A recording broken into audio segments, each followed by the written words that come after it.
when I tell business owners, when you're ready to sell your business, you better be prepared for two things. One, it's probably not going to sell for the value you think it is. Right. So take 25% off that valuation. Right. Second is you're going to have to recapture depreciation there, which is another 25%. Very likely. Yeah. Right. And if not, then you got to pay taxes on everything. Right. So the idea that you're going to walk away with 75, 80, 90% of the exit value of that business is probably not true. Working with somebody like Alpha Capital is really, really, really important at that initial stage, because you have so much experience on doing this. You're going to be able to work with these clients to say, I know you think this company is worth $20 million, and I really hope you get a check for $20 million and that is in your pocket, no questions asked. However, based on my experience, I think you're going to actually get this amount less.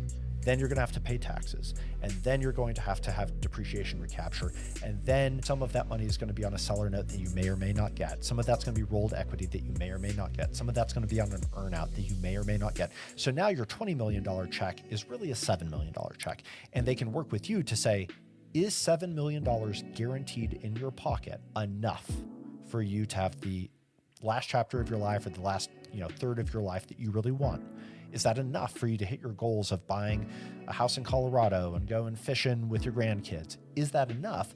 Because attorneys, we can't tell you that. As CPAs, most CPAs can't tell you that. They shouldn't be telling you that.